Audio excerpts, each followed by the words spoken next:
my pick is going to end up being. What's going on, everyone? Welcome back to the channel for another game breakdown video. And if you're new to the channel, feel free to hit that subscribe button.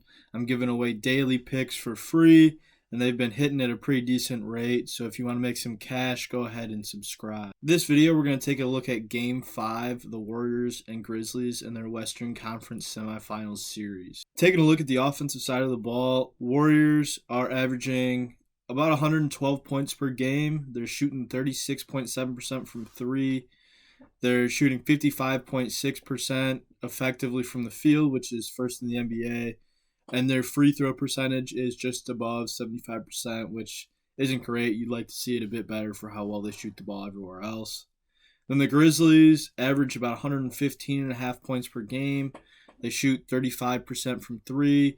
Their effective field goal percentage is just above 52%, and their free throw percentage is just barely above 73%. These stats aren't really going to be indicative of either team's true performance over the course of the season, just because, the Grizzlies are not going to have Ja tonight, and the Warriors are going to be without Steve Kerr, which you saw affected them pretty greatly in Game 4. So it'll be interesting to see what the teams actually do in terms of playing to their stats and averages.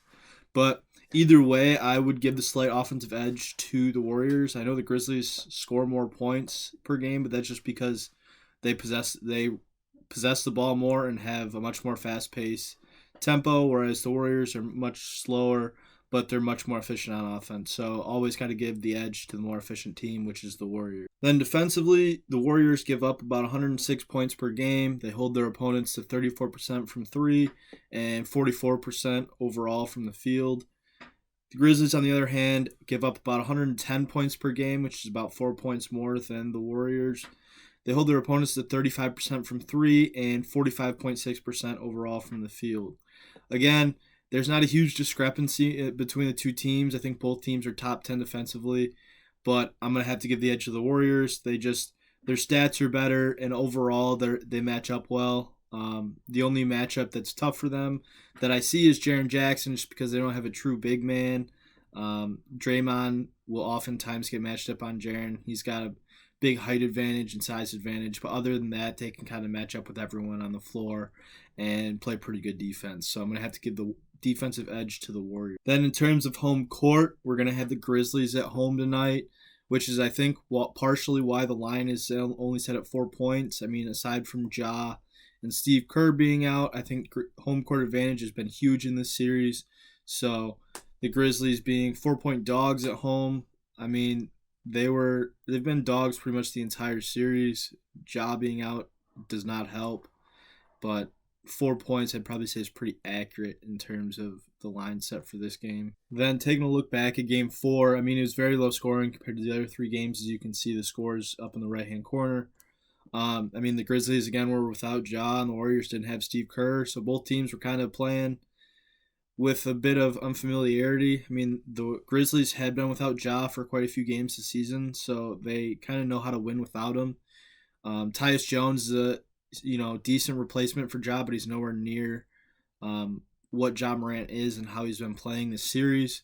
So I think it's a pretty big downgrade in terms of going from Ja to Tyus Jones. But the Warriors without Kerr, they were just a mess. You see how crucial Steve Kerr is to the organization of that team, and just kind of getting everything flowing for him and knowing what to do. And then, overall, the Warriors battled late. It was a close one all throughout. The Grizzlies were up most of the game, but the Warriors were able to come through at home in the end. So my pick is going to end up being the Warriors' money line. I think the Warriors are the better team. You look, they've got the edge offensively and defensively. I know they're without Steve Kerr, but they've kind of had a couple days to game plan around that. I think Game 4 is kind of a shock that they weren't going to have their coach. So everyone kind of was like panicking and didn't know what to do.